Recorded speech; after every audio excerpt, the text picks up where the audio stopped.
into our marriage, a little line on a little stick turned blue. We were having a baby. We were having a baby. We were so excited, and I was so nauseated. It was just good times. Our first child. Any of you in this room that have been pregnant before, or you've adopted a child, you know that anticipation.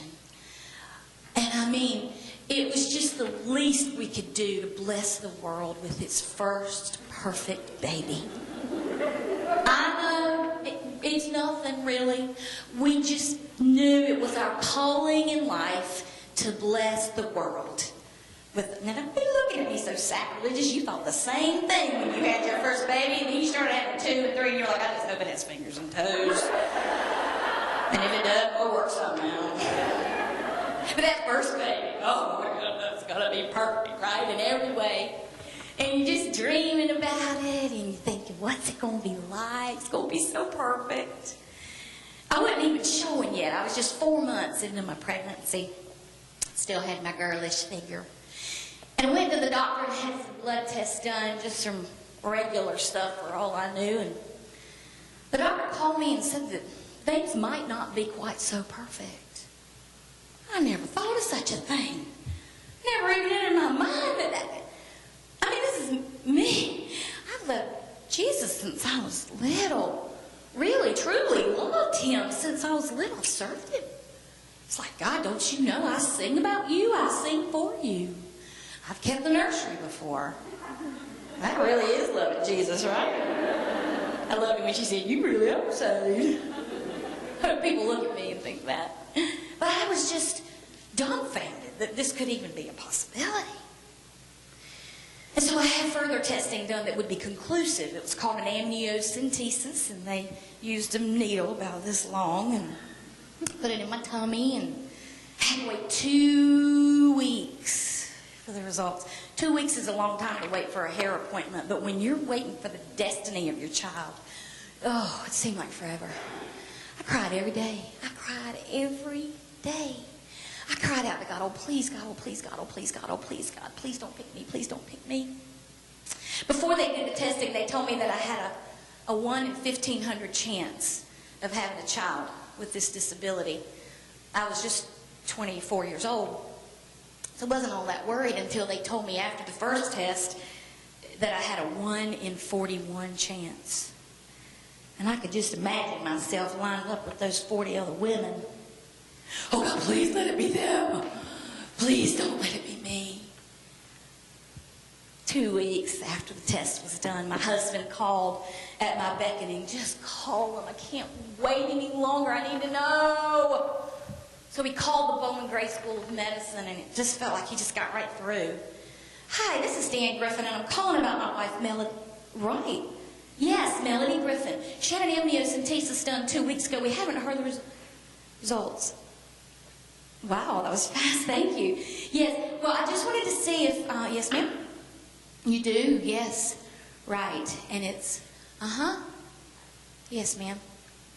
No, ma'am. Thank you. I didn't need to ask. I knew.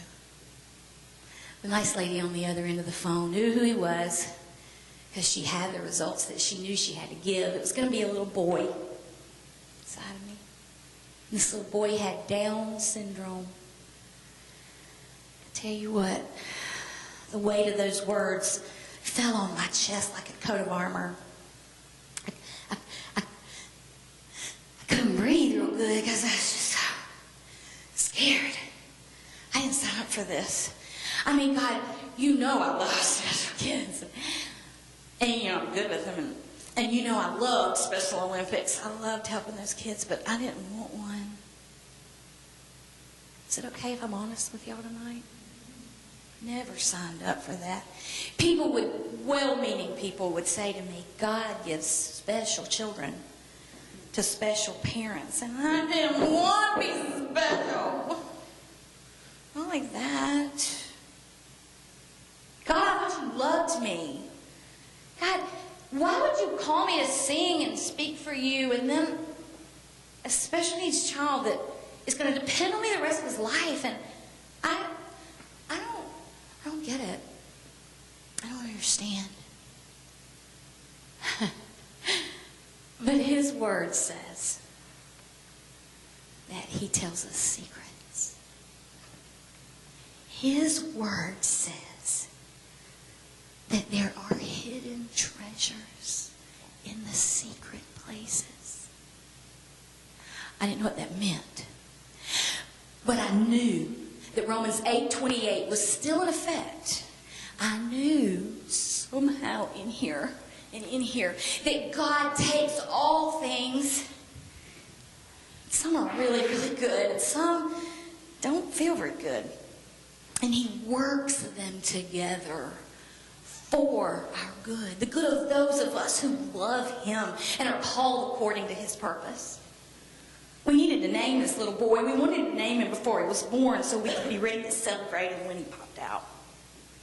So we chose a name, Jonathan. See, Jonathan means Jehovah gave. Jonathan means God's gift.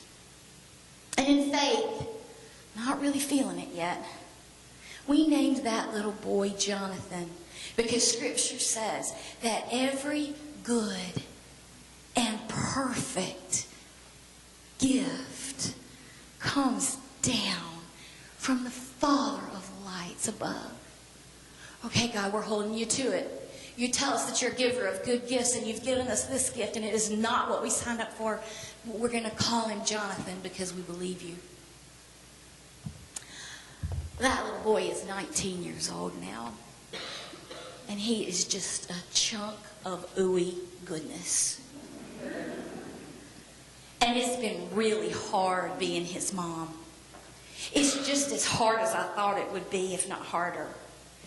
And it's so much more wonderful than I ever could have imagined. Things don't come easy for Jonathan. He had to help learning how to crawl. It didn't come natural to him. He had to have therapists that came in and moved his body to help him learn to crawl. On his 2nd birthday, he took his first steps, and we were so proud. And he wasn't potty trained fully until he was 9 years old. Those were some long years. Sometimes it's still hard. Oh, it's so much easier than it used to be when he was little. But every once in a while, it washes all over me again like it's brand new. And I have to step back and lean into that grace that he gives. And I remember that his word is true. And that he tells secrets. And that he hides treasures in the hidden places. Several years ago, I got to do a recording, a CD. In fact, I have a picture of it up here. This is me on a good hair day. Yeah. And we named the album Yesterday, Today, Forever. There are some songs on there that are yesterday songs. We all got yesterdays. There are some songs on there that are today and celebrating God's goodness today. And then there are songs that are forever, things that we look forward to in God forever, including his promises. But early on in the CD, track number 2, it's called Sometimes Miracles Hide, written by a country Christian artist who told a story that's very much like ours. In fact, it fits perfectly. And I'm going to have some pictures up here while I sing. You're either going to need a tissue or your neighbor's sleeve. You're going to need it. But this song is called Sometimes Miracles Hide.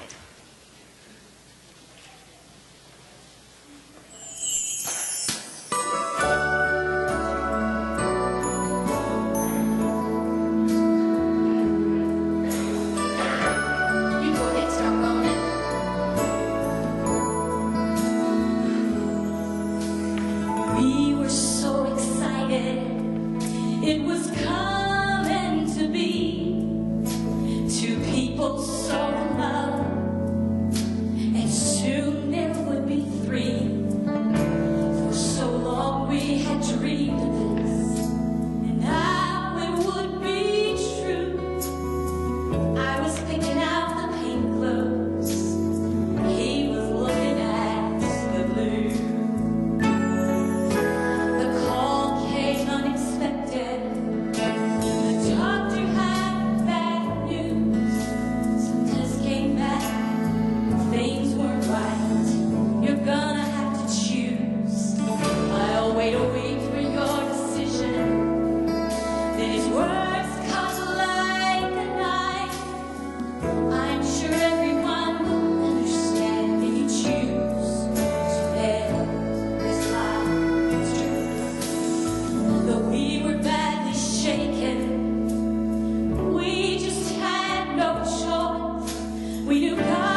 too, Mom.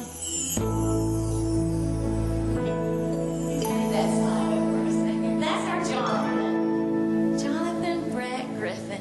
Back when I recorded that CD, you heard his voice there. I said, I love you. First of all, we couldn't get a good take because he loves chicken fries and Coke and he loves to tease. And so I would say, I love you. He'd say, I love you too, chicken fries and Coke.